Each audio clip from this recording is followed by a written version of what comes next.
ভাল পোৱাৰ কথা এইটোৱে ক'ম যে মোৰ জীৱনতো বিশেষ ব্যক্তি আছে। तो भाई आप अपने लाइफ स्टाइल के बारे में कुछ बताएंगे हमारे ऑडियंस को, सुबह से लेकर रात तक आप क्या क्या करते हो इतने टाइम के बीच?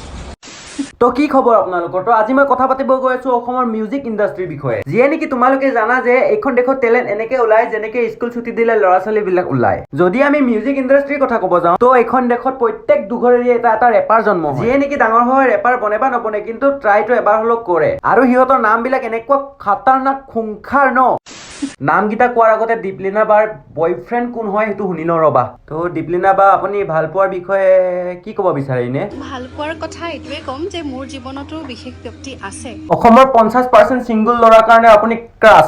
আৰু আপোনাৰ মুখৰ পৰা এষাৰ কথা শুনি মোৰ জীৱনতো বিশেষ ব্যক্তি আছে। तड़प तड़प के इस दिल से आह निकलती रही, मुझको सजा दी प्यार की, ऐसा क्या गुनाह किया तो लुट गए, हाँ लुट गए, तो लुट गए हम तेरी मोहब्बत में। পিছে আপুনি আপোনাৰ অনুৰাগীসকলক এই কথাটো ক'বনে নকয়? মই ভাবিছোঁ যে ক'বও পাৰোঁ, কিন্তু 29 ফেব্ৰুৱাৰীত মেম আপোনাক মই ক'ব খোজো যে এইটো 2023 হয় আৰু 2023ৰ ফেব্ৰুৱাৰী মাহত 28 দিনলৈহে আছে, 29 তাৰিখ নাই। চৰি। অ'কে, বাট আপুনি যদি মিয়া বাইদেউক কুৱেশ্যন সুধিব পাৰে তেনেহ'লে আপুনি কি কুৱেশ্যন সুধিব? বা আপোনাৰ ভাল পোৱাৰ বিষয়ে কওক। আচ্ছা বহুত দেৰি হৈ গ'ল, আপুনি আপোনাৰ ভাল পোৱাজনৰ নাম কোৱা নাই। চ' এতিয়া আপোনাৰ ভাল পোৱাজনৰ নামটো সোনকালে ক'লে ভাল পাম। কৈয়ে দিওঁ নেকি? কি কৈ দিওঁ নেকি মানে? ক'বনে নক'ব ডাইৰেক্ট সেইটো কথা কওক আমাক। ভাবিম বাৰু মানে আপুনি নামটো কওক, কোন হয় এইজন? কোন সেইজনতকৈ ডাঙৰ কথা যে আচলতে ভাল পোৱাই আমাক কি দিয়ে। মই ক'ব বিচাৰিম যে মোক ভাল পোৱাই মোক কি দিছে। মাই ডগ, কথাটো মানে এনেকাই হৈ গ'ল নেকি? দীপলিনা বা মানে যিটো বিশ্বাস ন, আমাৰ যোনটো বিশ্বাস মানে সেইটো আজিকালি মানে নাইকিয়া হৈ গৈছে আৰু ন। যিটো বিশ্বাস আজিকালি পাবলৈ টান।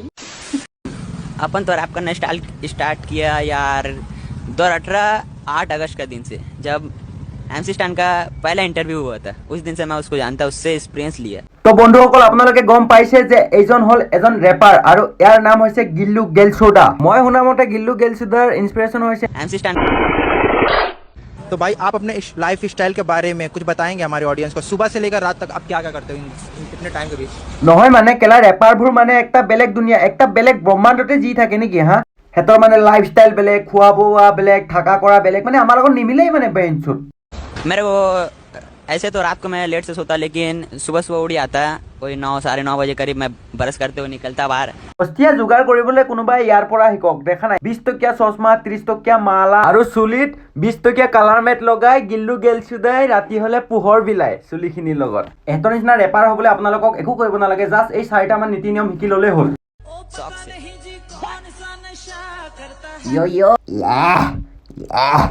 गिल्लू गेलछुड्डा फिर आगे घर में जो बात खुल के बोलना चाहता मैं आगे घर में नाश्ता करता, उसका बाद जाता जो बात क्लियर मैं गांजा फूकता। গাইজ মই এটা কথা বুজি পোৱা নাই, মানে গাঞ্জা খাবলৈ ৰেপাৰ হ'ব লাগে নে ৰেপাৰ হ'বলৈ গাঞ্জা খাব লাগে? মানে প্ৰত্যেকজন ৰেপাৰে যে গাঞ্জা খায়, মানে গাঞ্জাৰ অবিহনে ৰেপ সৃষ্টি নহয় নেকি হা? होमिस लोग के साथ मेरे 2-4 होमिस है, उसके संग गांजा फूकता, उसके बाद मैं काम में निकल जाता। ই যেতিয়া কামত ওলাই যায় ন তেতিয়া গাঁৱৰ মানুহবিলাকো কৈ থাকে मेरे को जो अच्छा लगता है शौक से अपन गांजा फूकता। तो गाइस मैंने भी एक क्वेश्चन पूछ लिया है हमारे गिल्लू गैलसुदा भाई को। तो गिल्लू गैलसुदा भाई को मैंने पूछा कि भाई आप गांजा क्यों फूकते हो? तो उसने बोला कि ये जो ये सब करने में बहुत दिक्कत होता है, बहुत मुश्किल है ये सब करना, तो इसलिए गांजा फूकना पड़ता है हमको, कि गांजा फूकते समय ये सब ऑटोमेटिकली आ जाता है, तो इसलिए हम गांजा फूकते हैं, बहुत मेहनत लगता है, तो इसलिए एक लाइक तो बनता है नहीं। বাছ আজিলৈ ইমানে। যদি ভিডিঅ'টো ভাল লাগিছে লাইক কৰিব, কমেণ্ট কৰিব, শ্বেয়াৰ কৰিব আৰু চেনেলটো ছাবস্ক্ৰাইব কৰিব যদি আপোনালোকে ভিডিঅ'টো ভাল পাইছে, আৰু কমেণ্টত জনাওক যে আৰু কাৰ ওপৰত ভিডিঅ' লাগে। চ' বাই বাই।